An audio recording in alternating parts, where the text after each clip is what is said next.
स्वयंपाकात स्वादाची जान, डीएम मसाले तुमच्या घराची शान। छत्रपती शासन महिला गृह उद्योग कबनूर इचलकरंजी घेऊन येत आहेत अस्सल परंपरेची मराठमोळी चव म्हणजेच डीएम मसाले। मटन मसाला, चिकन मसाला, धणे पावडर, गरम मसाला, बिर्याणी मसाला, तिखट चवदार मसाले आणि चटणी म्हणजेच डीएम मसाले।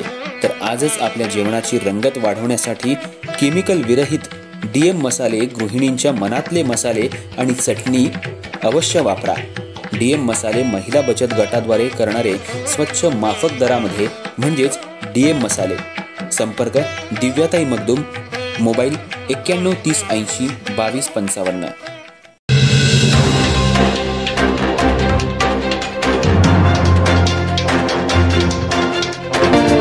नमस्कार, मी तेजस्विनी मगदूम। एम मराठीमध्ये आपल्या सर्वांचं स्वागत आहे। पाहूया ठळक घडामोडी।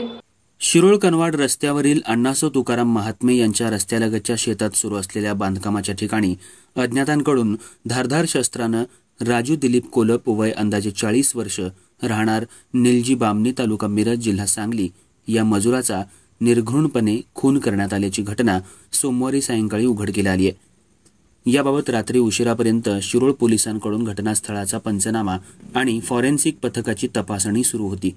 याबाबत घटनास्थळावरून मिळालेली माहिती अशी: शिरोळ कनवाड रस्त्यावर अण्णासो महात्मे यांच्या शेतात घराचं बांधकाम सुरू आहे। बांधकामासमोर त्यांचा जनावरांचा गोठा आहे। सोमवारी सायंकाळी महात्मे कुटुंबातील व्यक्ती जनावरांचं चारा पाणी करण्यासाठी गेले होते। या दरम्यान त्यांना बांधकाम सुरू असलेल्या ठिकाणी एक व्यक्ती झोपल्याचे दिसून आलं। या ठिकाणी त्यांनी जाऊन पाहिलं असता या व्यक्तीच्या अंगावर धारधार शस्त्रानं वार करण्यात आले होते, त्यामुळे त्याचा जागीच मृत्यू झाला होता। घटनेची माहिती त्यांनी तात्काळ शिरोळ पोलीस ठाण्यास दिली। शिरोळ पोलीस ठाण्याचे पोलीस निरीक्षक शिवाजीराव गायकवाड हे आपल्या पोलीस कर्मचाऱ्यांच्या समवेत घटनास्थळी पोहोचले। या घटनेची चौकशी करत असताना ही मृत व्यक्ती येथील माने यांच्या वीटभट्टीवर गाढवानं वीट वाहून नेणारे ठेकेदार महादेव यांच्याकडे काम करणारा राजू दिलीप कोलप असल्याचं स्पष्ट झालं। पोलिसांनी अधिक चौकशी केली असता राजू कोलप हा रविवारी रात्री 8 वाजेपर्यंत वीट भट्टीवर होता। त्यानंतर तो तिथून निघून गेला होता।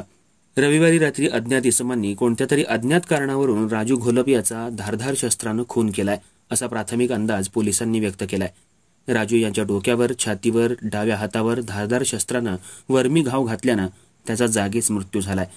दरम्यान सोमवारी रात्री उशिरापर्यंत घटनास्थळाचा पोलिसांकडून पंचनामा सुरू होता। घटनास्थळी फॉरेन्सिक पथकाला पाचारण करण्यात आलं होतं। उपविभागीय पोलीस अधिकारी डॉक्टर रोहिणी सोळंके यांनी घटनास्थळी भेट देऊन तपासासंदर्भात आवश्यक त्या सूचना दिल्या। खुनाची बातमी समजताच घटनास्थळी बघ्यांनी मोठी गर्दी केली होती।